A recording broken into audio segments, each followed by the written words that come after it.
Okay, right, we are recording. So, okay, thank you very much, everyone, for taking the time to come along and listening to Workshop 8.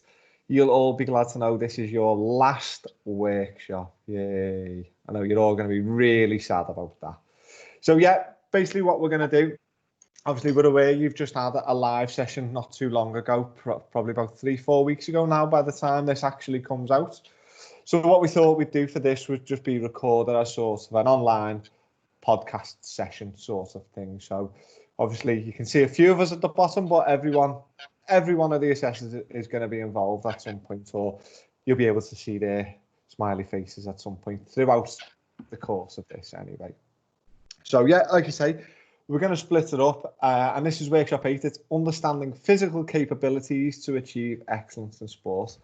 I'd like to think this is probably one of the topics that you're already quite familiar on, because you all do a lot of stuff around your physique and your physical capabilities and stuff like that. So hopefully a lot of this makes sense to you. We're just going to talk generally. We're not going to make it very question specific, as in this is question 1, this is question 2, this is question 3. We're going to talk generally around the topics, and then we're going to let you use your own knowledge and understanding of your own sport to come up with the best answers that suit you the best. Because again, it would take us forever if we talked about every discipline within what we cover. Okay, so the first section for me, if you just leave that, yeah, okay, go on then. The first section that I'm going to talk about is the components of fitness. So ultimately, components of fitness, it's quite a broad, generic sort of phrase, that really. Apologies if it looks like I'm getting melted by the sun, by the way, because I absolutely am. So what are they? What are the components of fitness? They're basically the fundamentals that allow you to perform your chosen sport to the highest level. So you have reached an elite level because you have very good, very strong components of fitness. The more effective these components, the greater your chance of success. So I'll come on and talk about the picture on the screen in a minute, but basically you can look at them and you can just think, yeah, okay, well actually, yeah, I need that for me, I need that for me, I need that for me. But as you can see, we're doing this for the discipline. So we've got water polo, synchro and divers on. Now we're looking at them.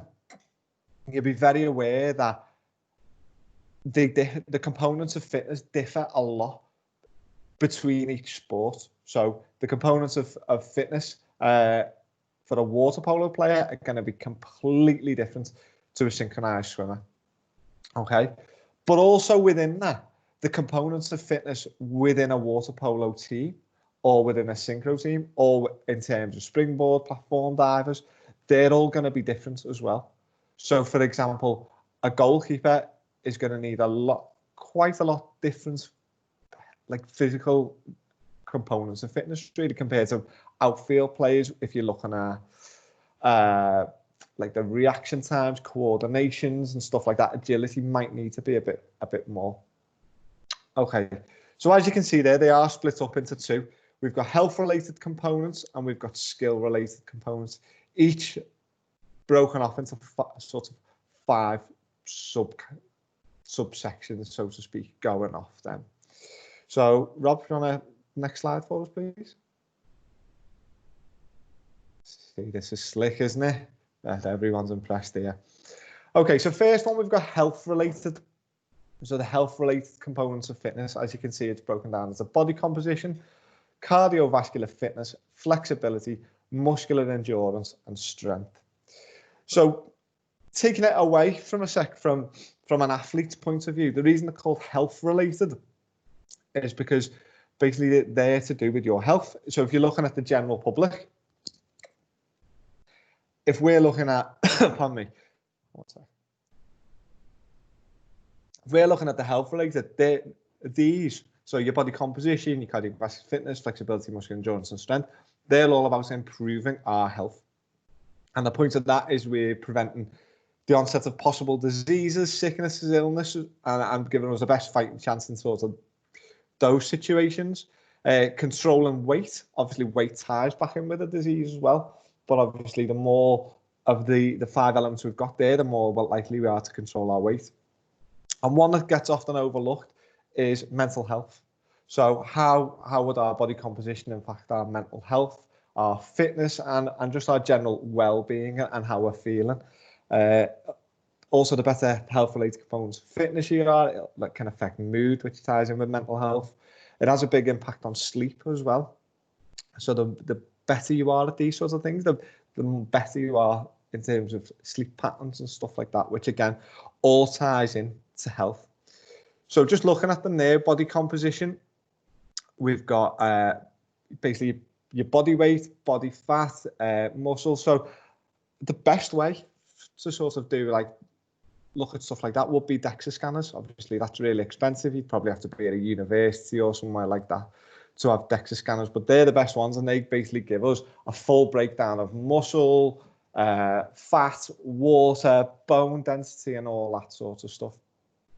And then we've given you examples. I'm not going to read through them all because you've got them on your PowerPoints, and I'm sure we'll be sending this PowerPoint out as well, so I won't talk through them, but we've given you examples there. Now, we've purposely given you examples that don't relate to your sport because we don't want to give the answers away, essentially. So we want you to think about, okay, body composition, how does that relate to my sport, my position, my role within a team? Same with cardiovascular fitness. The cardiovascular fitness is going to be different, again, going throughout, different to players, different in terms of roles within the teams. Diving, maybe not as important, unless you're walking up to the top of that 10 metre every time and you're knackered from walking up the stairs. I know I would be. I wanted a lift in Croatia. That was my wish. And then obviously flexibility. If we compare the flexibility of, say, the water polo players to the synchro or the divers, there's a big difference there, and muscular endurance and strength as well. Yeah. So, does anyone want to jump in on anything to do with that there from the rest of the team, or should we move on? No, let's move on then. All right, next page then, please, Rob.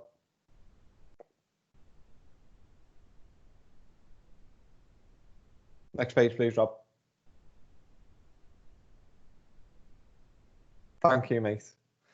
Okay, so then we've got the skill related. So the skill related, we're getting a bit more specific now. We're talking about skill acquisition, and we're talking about the ability to basically perform the tasks that you perform within your sport. So again, it's broken down into agility, balance, coordination, power, reaction time, and speed. So pretty much, obviously, agility is about being able to change the position of the body quickly. Again, that's really important for pretty much all of the 3 disciplines we're talking about here. Balance is the ability to maintain the body's centre of mass above a base support. So again, obviously, if you're thinking about your divers, when it says base support, we're not just talking about standing on your feet. We can talk about the handstands. We can talk about all stuff like that. Coordination is going to be massive for all 3, really, isn't it? Because that's the ability to use 2 or more body parts together. Power, the ability to perform strength performances quickly. So when we talk about power, we're not just talking about in terms of like lifting weights, lifting big, heavy weights. Power might be in terms of your dive, in terms of the rotation. It might be in terms of water polo when we're throwing the ball. It's that rotation, the sort of explosive movements. And synchro, if you're doing lifts, it's the powerful movements of the lift. Don't know if you can see me in the bottom there, but I'm doing loads of boss demonstrations there. Reaction time as well. So that's pardon me, the time taken to respond to a stimulus, and speed. If I just move this little thing there, can't move it. The ability to put our body part into motion quickly. Okay, so again, we've given you all examples there. I'm not going to talk through all of the examples there, but what you basically need to do is have a think about them and have a think how each one applies to not just your own sport, but you specifically, and how does it affect you? Okay, And then from then, and this does tie into your workbook, what I want you to do is I want you to think of the top 5. So we've given you 10. Well, no, actually, there's more, isn't there? We want you to think of the top 5 that relates to you in terms of your sport and your position within the sport. And when you're filling in your workbook, I want you to rank them in terms of what you think is the most important for you personally and then within your sport. Okay? So obviously, when you're doing the workbook now, you can just pause this and go away and sort of fill in these questions around this. It'll be easy enough to press stop, start, and stuff like that. So take your time, have a read through them, come up with some good examples, and rank them in terms of what you think is the most important for you. Okay, next slide, please, Rob. Okay, given that no one's trained for probably 11 weeks, certainly in a team setting, you've obviously been doing stuff at home and stuff like that. But when you go back, I'm sure there's going to be lots of testing in terms of basically going back into a pre-season, having lots of time off. I'd imagine, I'd like to think, you're going to be going back in and you're going to be doing lots of testing. Now, testing, for me personally, I think testing is a really, really important element of an athlete's progression and development. So basically, we're always looking to improve, aren't we? As an athlete, no matter if you're at the top of your sport or if you're just starting out, you always want to get better. And the way you get better is by finding out your weaknesses. And your weaknesses can be both skill-related or health-related components of fitness. And what we want to do is we want to test it, find out where we're at, and then see what we can do to improve it. Okay? So as you can see there, we've listed some of the components of fitness, and we've given some examples. So what we're looking for is how are you going to test them within your sport? I want you to have a think about pretty much you've ranked the 5 most important components of fitness. Now I want you to think about how are you going to test them? What methods of testing do you do within your sport, specific to you? What methods of testing do you do? Yeah. Okay. So have a little think about that. There's some examples there we've got. So again, these are just generic. So cardiovascular fitness, we've got the multi-stage fitness test, otherwise known as the dreaded bleep test. Absolutely disgusting, most horrible thing you can ever wish to do. If you do it properly, people always jump out too early. But if you give it a good go, that's one of the hardest tests. You'll do that. But again, yes. I managed to get 16 on that when I was younger. I'm just saying. What would you get now, mate? 6? Yeah, probably, yeah. There's loads around flexibility, isn't there? Sit and reach test is a prime example of good old-fashioned PE one, where you used to just sit and try and push a ruler as far away as you could to test your hamstring flexibility. Muscular power, we've got the stand and long jump, or some of you might have even done the basically just a stand and jump where you put a little bit of chalk on your fingers and you can just jump up and you can test it on a board and see. It's a good example of like muscular power. Talked about body composition previously, about the DEXA scanner and stuff like that. Like say, unless you're linked with a university, you're probably not going to have access to a DEXA scanner because they're really expensive.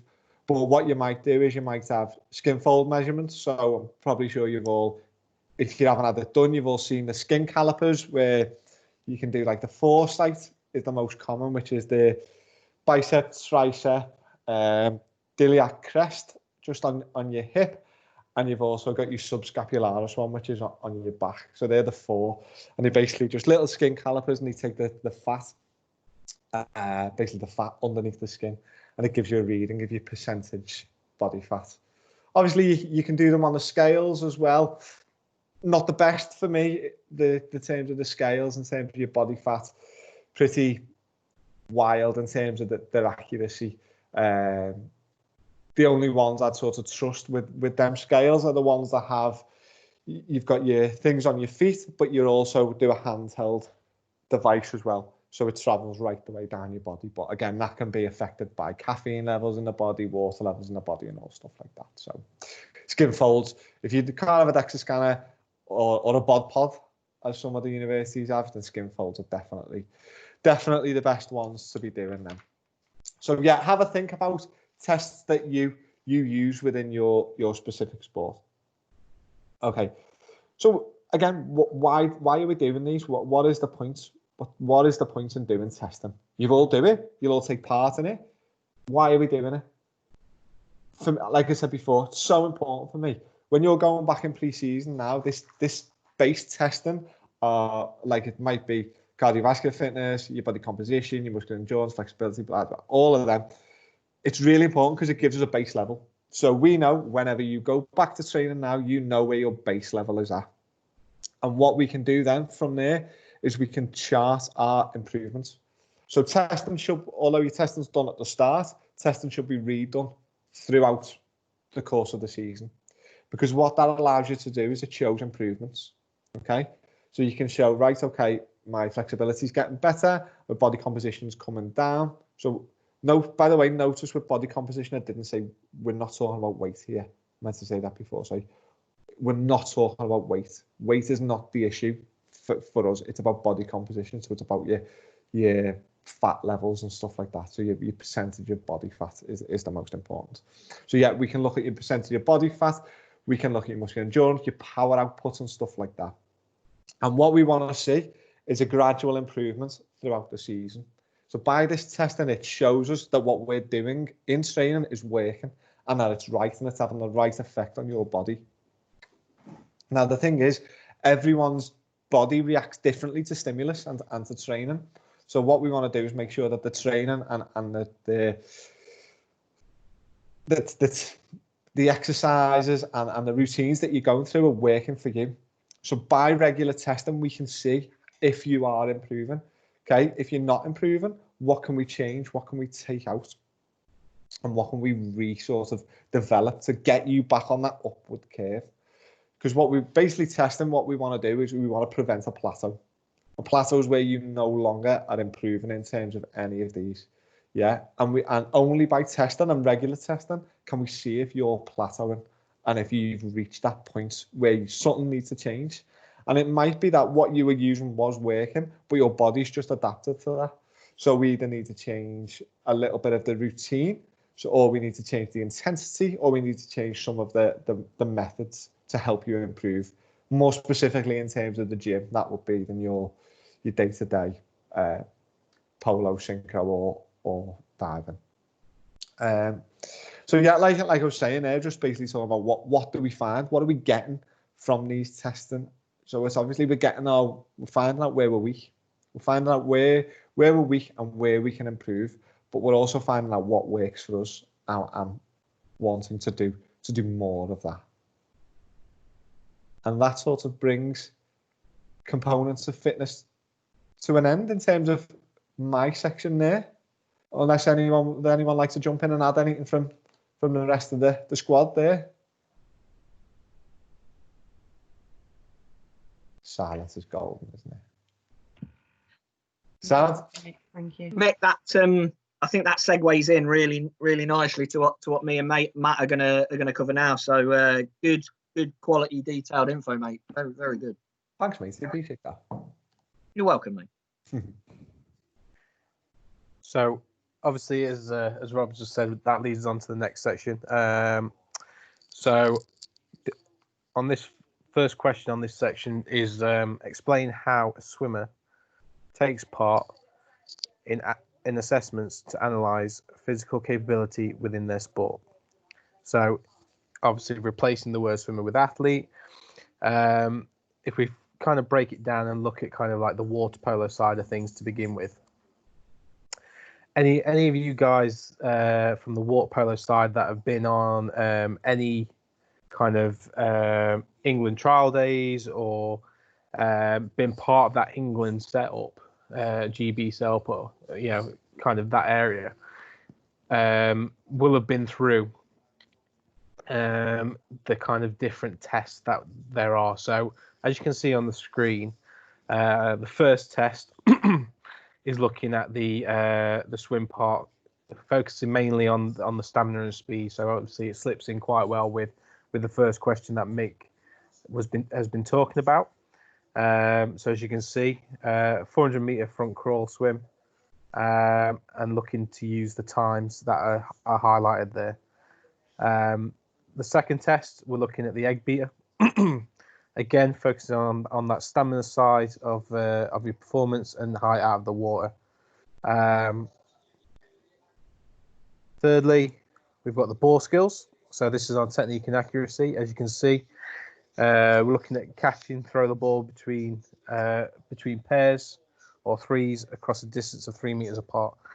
Obviously, again, this is making sure that you're at that standard of being able to hit that necessary level. The next one is seated drive land throw.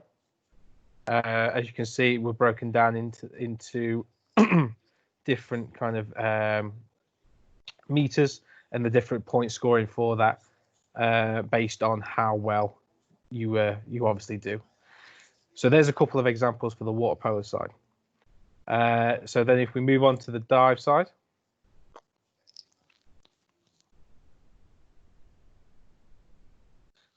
So we've got stuff such as the dry dive practices and drills. Oh God. So dive practices, drills and circuits. We've got the strength and conditioning, 1 rep max. Standing long jump, vertical jump. Again, looking at kind of making sure that, you know, and seeing how high we could jump from a stationary position. And then obviously you've got the talent squad test as well. Again, you guys will be the experts within this for any divers, because obviously, again, this is something that you've either been involved in or you aspire to, and will know the ins and outs of it and kind of what you're looking to achieve from that. And then finally, from a synchro point of view, obviously you have the figures for synchro and the gradings. So this is obviously what you guys will attend and get your gradings and your figure scores for that, and then that will determine where kind of you sit within the ranking system. Again, you've got kind of your GB kind of requirements as well that obviously you'll have to hit. So obviously you've got your rowing test that you have to achieve within a certain time.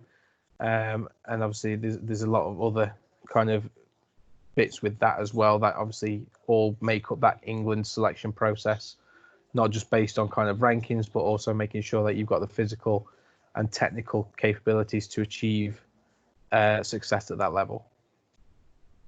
So what we'll do on that one is just give you a few minutes to go through that. Again, obviously, like I say, use it within your sport and kind of what you are used to and what you've been through before, and kind of just go through that. Again, it's an explain question, so make sure you're going into that level of detail, and ensuring that you've hit those key points. Again, it's saying assessment, so you use more than one as well. So if we move on to the next question. So on this one, we're looking at explain how an athlete can help coaching and other staff to analyze their assessment results to identify their own physical need. So what I'll do is I'll. Do you want me to jump in here, Matt? Or, yeah, I thought you were going to say that. Morning, everybody. It's very sunny where I am in Swindon as well, and because of my bald head, I'm not going to put my camera on because I don't want to blind all of you. So I'll just be kind of in the background, and you can look at Mick's and Darren's and Helen's happy, smiling faces as we just go through this. So what we're looking at here is building on what Mick's talked about in terms of you're at your club or you're at your your squad for Swim England, whether you've been selected for under 17s or under 19s, the team squad for the synchro, or you're looking at making squads for diving, it's building on how you've built up a relationship with your coach and any other staff that are there in terms of the assessments that you've done, and just basically working as a collaborative kind of group to, I suppose, just do as much as you can as an athlete to help yourself and the staff to identify what is so important for you as an elite athlete, to then make sure that moving forwards in your training plan, you're doing as much as you can to improve or to maintain. So what we're really looking at is for you to think about how you can just buy into that whole kind of process of making sure that these assessments and the results that you're getting for them aren't going to waste. Okay, so it's the whole kind of process of you taking part initially in physical assessments and understanding why they're important. And Mick was elaborating on this when he was talking about the fitness components and the different type of tests. So we want to know why it's important that you participate in a physical assessment. So think about, you're trying to get to an elite point in your sport. Where do you want to be in your sport? You're doing the physical assessments to identify what you do well and what needs to be improved. But the first point is you need to participate in some form of physical assessment. And Matt and Mick gave more than two. They gave several good examples of the kinds of assessments that you could potentially do. The next point is, once you've taken part in the assessment, as an athlete, what do you and the coach then need to do when you think about the assessments? And I know we've talked about this across all of the units. We talked about it in psychology, we talked about it in nutrition, we talked about it in communication, and there's probably a clue to what we're elaborating. We want you to elaborate on. You've got to feed back, and when you do feedback, it's got to be objective, and it's got to be reflective, and you've got to get your view across. So use some specific examples of when, if you've been to a squad or when you've done some serious testing at your club, what have you done with the information? What kind of feedback have you taken part in? What discussions took place? Give some specific examples for us. Talk about some tests you've done and the results that you found and what you did with that information. Okay, and just to give you some examples, you can look at analysis of how many goals you've scored, or how many saves you've made, or how many minutes you've played if it's been water polo. Analyze, maybe you think about your scores on your dives. You might look at scores you've done in specific practices or in specific competitions for synchro, and then changes you've made, some analysis that you've done. How did you then improve on that? So compare results. Think about technology. What technology can you use as an athlete and as a coach, and maybe if you're at a national level, then other staff will be around you as well. What technology can you use to analyze any kind of assessments, or analyze any kind of performance, or to supplement information that you get in tests? So think about technology that you can potentially use to help you to get some good quantifiable data or information from the assessment that you do. Who do you compare that information to, or what do you compare that information to? So think about if you've got that data in terms of the scores that you've got, or the amount of goals that you scored, or the amount of minutes that you've played, or routine that you've done that you've got a particularly high score on. What can you compare it to? You might need to think about other competitions, and when you've performed the same routine or done the same set of dives. You could potentially, if you're solo synchro, maybe think about other performers and how they perform other key fundamentals or requirements of the event, or how they perform the figures and how their figures have then been interpreted. If you're in water polo, obviously you can look at league tables or who scored more goals, or you can maybe even go and watch another team play and see how they play in terms of their tempo or the tactics they use. And all this kind of comparison is a method that potentially you could use to help with your coach and your other staff. So again, give us some specific examples of how you've compared your performances to others. Is it potentially important to look at previous seasons can that help with the information that you're trying to find? It may be that it's not relevant, but it could be. It's always good to look back at past performance, because that can obviously guide in terms of targets, but it can also guide in terms of you might have been doing things well then and you're not now. What's the reason for that? You might have been doing things not so well then, but you are now. What has happened that has improved? So these are this kind of process of communication and collaboration, I suppose, is what we're trying to get at. So we're just hoping that you can give us some good specific examples of what you've done as an athlete with your coaches to do assessment, but then what do you do with the information that you get? How do you use it? What has gone on? So tell us what you have done. So basically, we want you to know how you've put stuff into practice in terms of your training, in terms of psychology as well, maybe, but predominantly the physical capabilities, those fitness components that Mick mentioned. What have you done with the assessment information? How have you put it into practice? How has that affected your training or your SMART targets or your processes or your performance goals or your outcome goals in terms of physical capability? So think about good, clear sentences, full sentences, please. Tell us what, tell us why, and tell us how, basically. And if you want to just pause there to do that, that's all good. And we'll move on to the next set of questions. Matthew. Thank you, Rob, for that. You're welcome. So the next question we're looking at is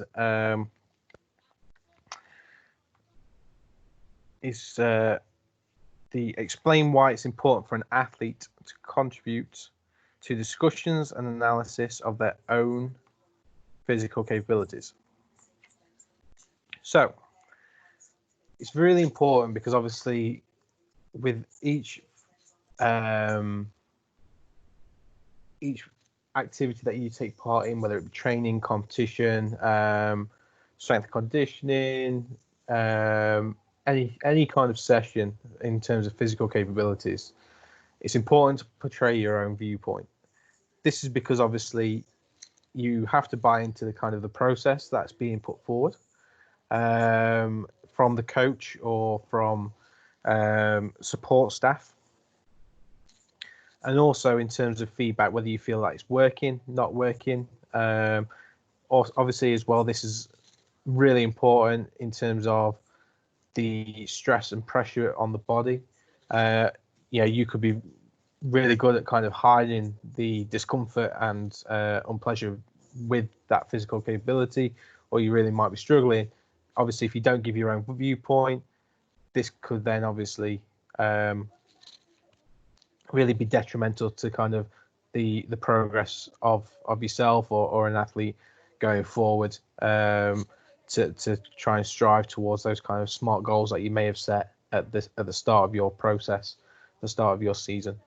Another point that the team have come up with, again, is something in terms of kind of taking responsibility for your own development and improvement. You guys now are obviously, 18, going on 19, becoming fully grown adults. You need to take responsibility for kind of the input that goes into your program, and being able to kind of be somebody that can take on board kind of suggestions and have more of a critical part within your development. You can't rely on coaches and support staff to do everything for you anymore. You have to take that responsibility and obviously show where you feel that you could go or where you should be going in terms of your professionalism. A lot of you guys will be very experienced within your sport. A lot of you probably have been competing for at the very least 5 years or more. So it's important that you play this part in terms of making sure that you're involved in that. I mentioned it a little bit before, so obviously the SMART targets. It's important that you're obviously getting involved in those, and they will be geared up towards kind of the physical capabilities within your sport. As you've seen from a lot of the workbooks that we've done, we have used SMART targets before on a number of occasions. So it's not something new that you guys will have not seen before. So again, this is taking responsibility in what you'd like to achieve obviously agreeing to these as well is basically you saying that you feel that these targets are realistic and that they are achievable. So obviously, yeah, that is your responsibility and knowing yourself in terms of what you feel that you can do. Obviously, as well, after the performance or goal set time, you have to reflect. So in terms of kind of why it's important to contribute to these discussions, your reflections will then feed back into that, so that the coach knows obviously what you're thinking and how you can progress, whether it be from one season to the next or from one competition to the next, depending on the importance of those competitions and obviously what that means for the next one going forward. Also as well, just kind of touching on the learning process within those goals. It's also important because obviously to improve, not just as an athlete, but obviously your coach as well, and kind of get an understanding of how you work and how things have changed from obviously when you were younger to now. If you've got the same coach, you obviously have to kind of work together on that and be open and honest and feedback and work together and learn on that process as you go forward. These are a few of the things that why it's important for you as an athlete to get involved in those discussions and analysis, to make sure that you're obviously playing that integral part as it is based on you, and it's all individual. There is no blanket kind of assessment that will assess everybody. So that's why it's important that you guys get involved and feedback. Yeah, just building on that, Matt, I think it's a good point where you said it's an individual. I know that, and I'm just going to try and share a screen now on if I can get the technology working. Which, bear with me, guys, I'm not the most techno savvy person. So yeah, that's that one.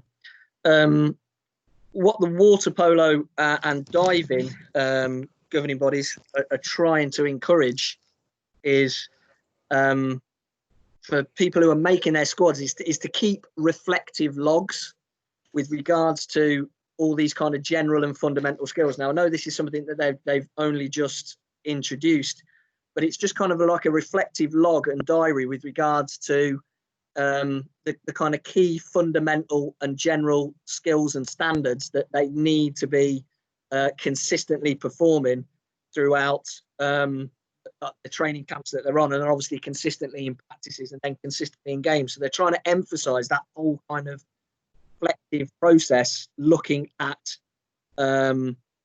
just basically, if we just pick up just head up water polo, in terms of their body position, in terms of where you are, so you can see the whole of the opposition, the whole of your own team, being able to then accurately send and receive the ball, and then just, are you doing it consistently? Tell us about what you've done in the game, what have you done well, what you haven't done so well, and then hopefully then reflecting on that, being honest and objective, giving that information to the coach, and then giving the coach the opportunity, as Matt mentioned, that kind of learning journey of you and the coach, be able to then set up practices, trainings, drills that are specific to you, is then going to benefit you, and then obviously make you improve, make you more consistent, and make you a better player. And they're trying to bring this into diving as well. I know there's talk about them doing this in synchro. I chatted to some of my first year synchro girls who were in the England team squad, and that this whole kind of reflective log, thinking about your key figures and key fundamentals, what you're doing well and what you're not, and writing that up and then feeding that back to the coach in the hope that you get that kind of dialogue moving, which means that obviously then you and the coach are going to be working, I suppose, targets, as Matt mentioned, to look to improve you, but you've got more information, which is obviously making it a little bit easier for the coach to be able to then identify key areas that need to be worked on, which is making you better. Yeah, definitely. So obviously we're going to move on to the next question. So what I'll do is I'll pass over to Mr. Hopkins. Hello. To go through the next question. Yeah, will do, mate. Thank you. So this again is building on a lot of the information that Mick initially talked about with regards to fitness components, and Matt was talking about when he was looking at specific assessments that you do in water polo, diving and synchro. And it's now thinking about how, when you've got a physical conditioning program in place, how can you continuously develop that to meet your individual needs as either a springboard or platform diver, as either a goalkeeper or an outfield water polo player, as either a solo, duet or team artistic swimmer. So think about, once you've got that physical conditioning program in place, how are you and your coach going to look to make that improvement in terms of you, but improvement in the program that you've got? So how is it going to be continually developed? What do you and your coach need to do? What do you and the other support staff need to think about? How do you go through a set kind of process of making sure that what you're doing in terms of on a weekly basis, on a monthly basis, and on a season basis is developing your physical conditioning? So think about when you train and what you train. Thinking about performances and participation in performances. We mentioned it in the previous question. What do you need to do to analyze and evaluate? Once you've got that information, what do you do with it? How do you make improvements? And then how do you go through the process again? So if we think about a kind of little diagram, there's the initial process of you perform. What do you do when you perform? How do you then quantify what you've done? What do you do with that information? What kind of dialogues do you get in with your coach? What kind of methods can you do to get some ideas of what kind of levels you're performing at, which Nick was talking about in the first set of questions?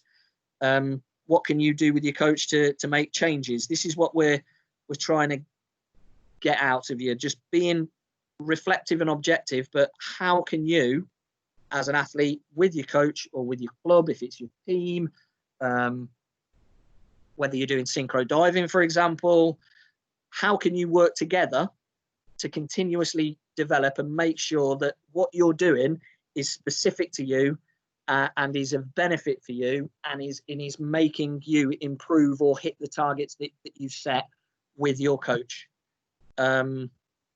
So think about the whole kind of process that you go through. What changes do you make? What kind of input do you get from your coach? Try and think about all areas of physical conditioning if you can. So it's not just about physical components. You might want to think about other areas maybe,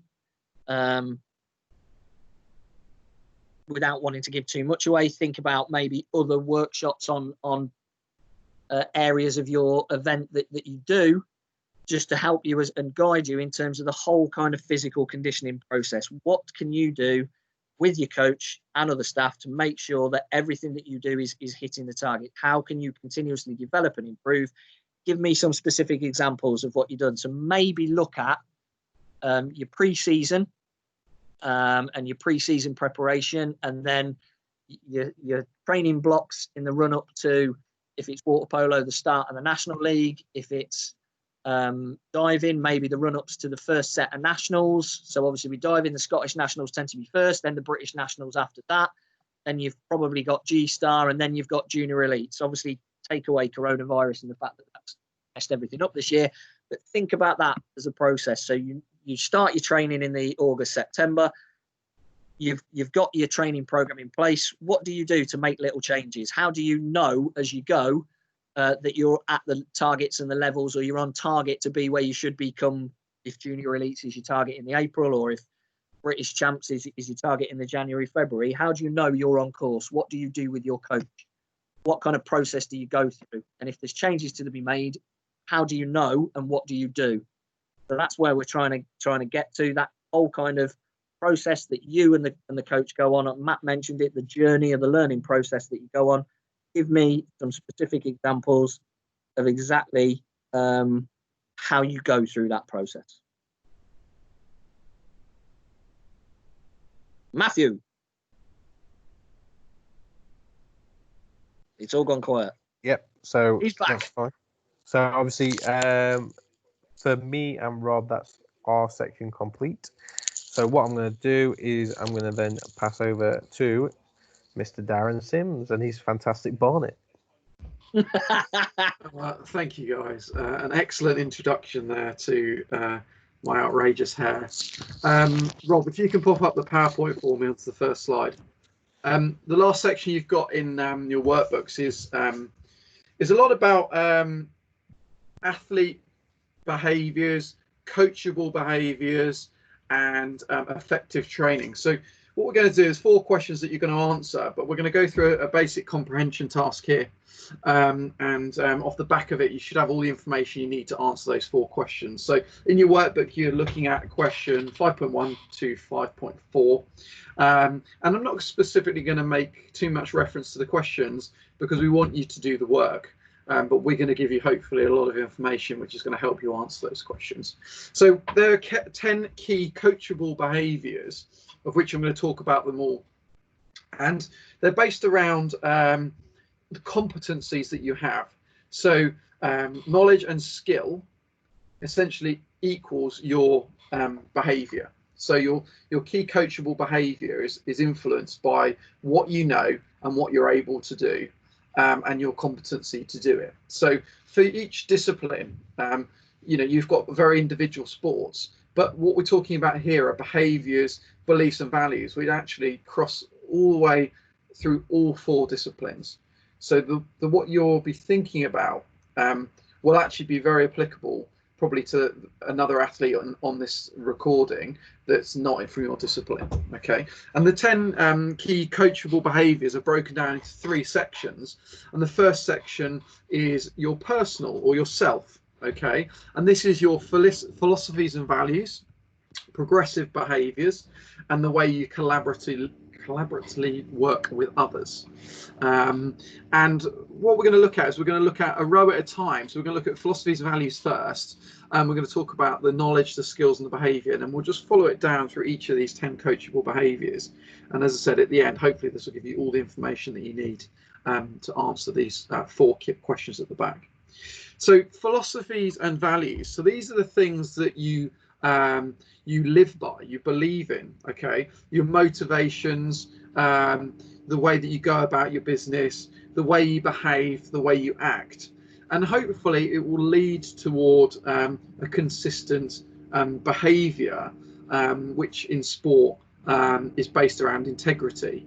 And you want people to look at you in a really positive way, and you want people to take you seriously. So as an athlete, we're looking for your behavior to match what you believe. Okay, so Rob, if you click next for me. Excellent, there you go. The second coachable behavior for self is your ability to be progressive. So in this, we're looking at the way that you analyze yourself. So we often call it a SWOT analysis when we talk about these things, where we're looking at strengths, weaknesses, opportunities and threats. And it also includes your learning styles and preferences. Okay, it's looking at opportunities for you to progress, so personal development. So thinking about what you need to do in order to continually improve. And that could be in training, in competition, in any aspect of your sport, in the same way that it applies to any other aspects of life. And hopefully at the end of that, it gives you a high standard of behaviour, which allows you to meet challenges head on. So it allows you to be more adaptable and more progressive in the way that you go about making changes when you've had either particular successes and you want to just continue to move on, or if you've had failures where you've had a difficult moment and you need to adapt in order to actually improve off the back of a difficult moment. And the final, so next slide, Rob. The final personal coaching or behavioural is a collaborative approach. So who have you got? Who do you work with? Who's within your support network that you can use? And how and when do you need that support? So identifying when you're capable and able to do something and when you need the support of others. And those other people, your support network is obviously your coaches, your that's water and land. It could be psychologists, dietitians, it could be your friends, your family, could be your teachers, could be your DICE assessor. Okay, so thinking about who you've got and when you might need them, and actually drawing on your own experiences to help others is a really good behavior which demonstrates you've got a collaborative approach, because this is often about helping yourself but also helping others. Okay, Rob, perfect. So that covers the first three coachable behaviors, which are based around yourself. Okay, and these are the things that we would expect to see, and you would demonstrate to people like your DICE assessor, your coaches, and people in your support network, which would show us that you are looking to train effectively, but develop a relationship with people around you so that you're considered as a coachable athlete. Next slide, Rob. Thank you. So the next three behaviors are around others. Okay, so the way that you interact with others. So we've got communication, relationships, and inspiration. And looking at communication first, this is a key tool that I would say all of the DICE athletes develop over the 2-year program. And I think about you guys now as athletes, and I think about you guys as athletes when I met you in September 18. You're totally different athletes and you're totally different people. And the communication skills are definitely key skills that develop over that period as you become young adults. So listening, questioning, demonstrating, these are all key aspects of communication, and they also show us that you are engaged. You understand how to prioritize information, how and when to communicate. So you actually understand when it's appropriate to use these skills and how to go about using them. And then it shows that you're considerate. It shows that you have understanding. It shows you have engagement. So good communication skills will inevitably get more back from your support network.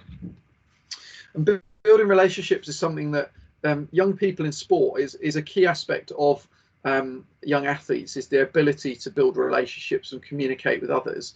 And I think you can really tell when you've got an athlete that's been involved in sport for a while versus maybe a young person of a similar age, because those abilities to do these soft skills are often more advanced. And the ability to build rapport, create connections, develop understanding of others is a key aspect of relationships. But you also are able to identify opportunities to make those connections. That's the skill. The ability to know how and when to do something is really important. And it might be that you're building relationships with adults, people that are older, peers, athletes of a similar age, or it might be that you've taken up some coaching and you're building a relationship with younger athletes. So the ability to be adaptable requires certain behaviors like respect and empathy and empowering yourself and others. And they are the key behaviors that you might display, which show you've got really effective relationship skills. The final key behavior here is inspiration. So motivating and influencing and persuading others is what you need to understand the ability to do. And in order to do that, you need to be able to create positivity and support sustained change. So it's not just about being able to do something now, it's about being able to do it over and over again. And then it shows because others stay motivated, and you help achieve team goals or help other people achieve goals. And by inspiring others, often younger athletes, it influences them greatly in order for them to develop their own careers. And then that's, again, as an athlete, when we look at you, we think, oh, that's a really great aspect that individual's got that can fall across them as an athlete, but also somebody who maybe is a mentor or a coach to a younger athlete, or somebody who is communicating and building relationships and working with people in their support network. And that could be, for example, officials in your sport, you know. So that's looking at other people. Rob, if you want to pop that slide so we can, there you go, good stuff.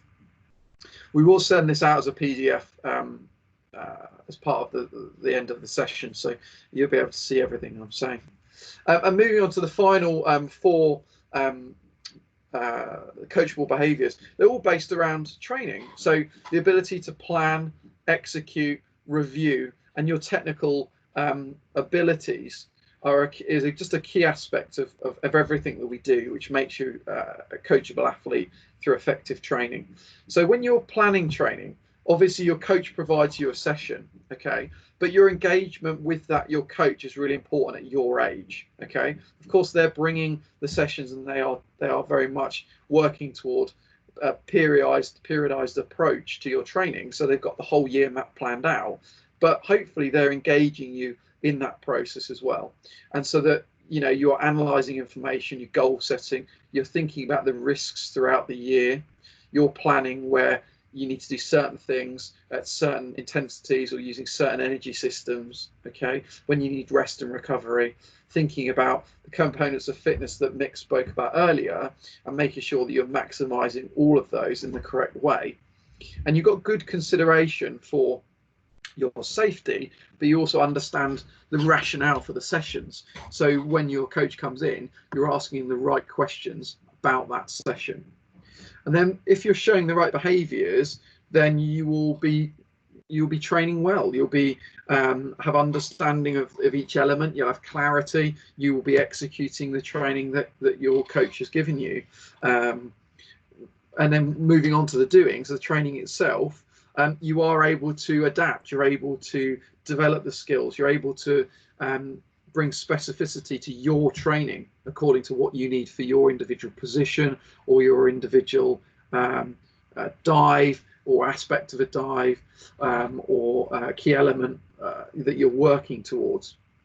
And actually, if you are doing those things, you'll be engaged, okay? You will thrive on the ability to be challenged by your coach, and you'll look for progression and opportunities.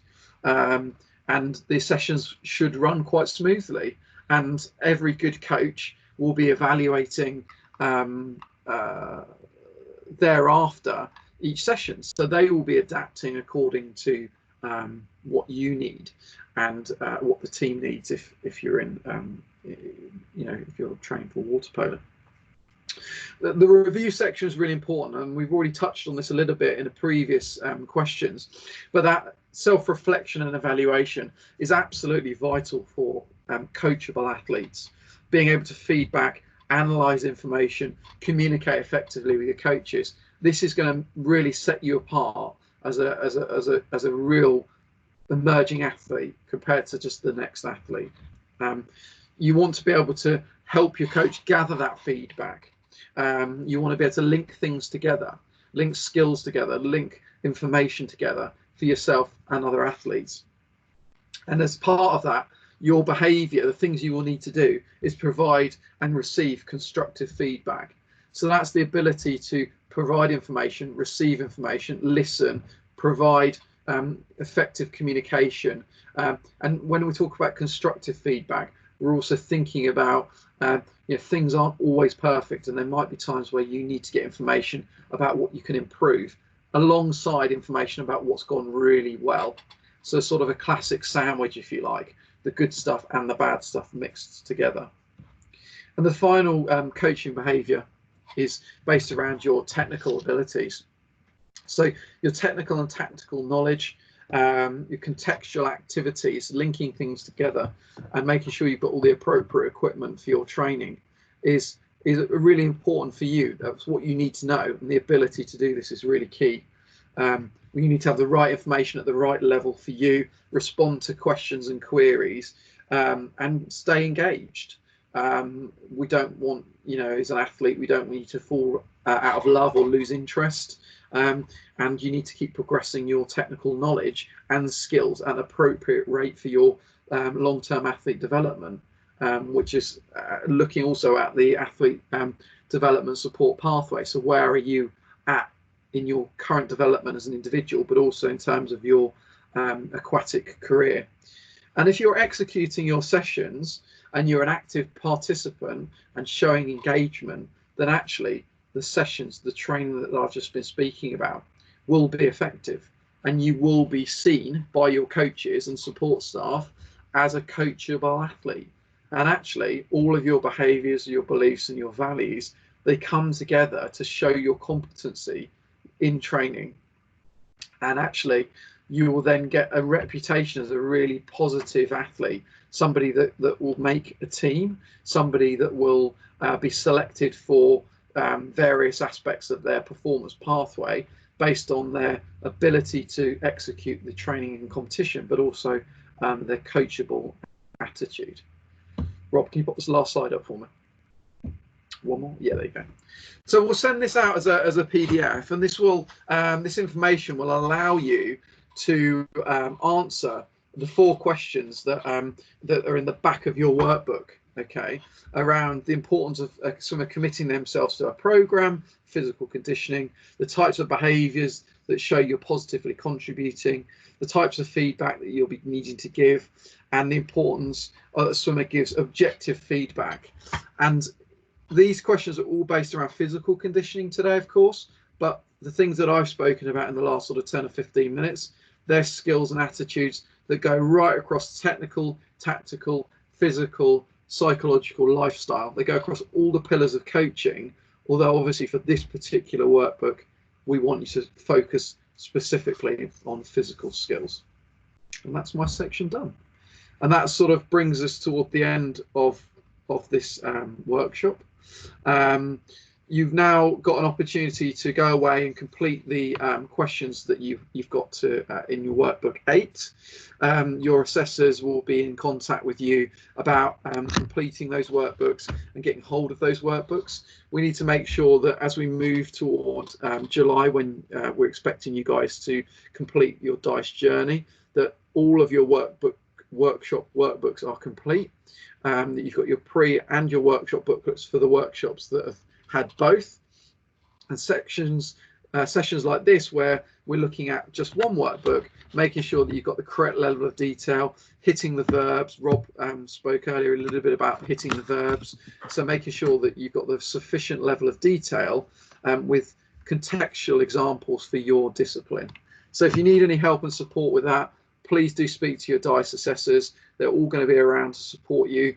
I know that you're going to be having reviews probably in the next few weeks, which will contain information about completion of the program. And if you need anything, we're still here. We're all working hard. We're looking towards getting you completed at the end of July so that you can get your certificates over the summer break and obviously then continue to progress your aquatic careers. Any of the other guys want to add anything? Any of the assessors want to say anything before we sign off here? No, that's great for me. Just echo what Darren said. You know, we're all still around. I'm still here. Just drop me an email. Email's probably the best way to get me at the moment, personally. So yeah, no, just crack on. Keep doing what you do. Stay as active as you can. Just to detail that we are available for whoever your assessor. We're all here. We're all working. All on the end of a phone or an email for you. Yeah. Hopefully it won't be Thanks, back guys. too long now, so you're all back in pools. Yeah, I mean, it may well be that we get the opportunity to meet you guys one last time before the end of the program, but obviously at the moment we just don't know where we're going to be at in a month's time.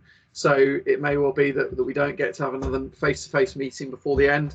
It might be that we squeeze one in right at the end, but certainly keep communicating with us. We're going to keep sending you stuff. We're going to keep working towards these last few workbooks, getting them signed off.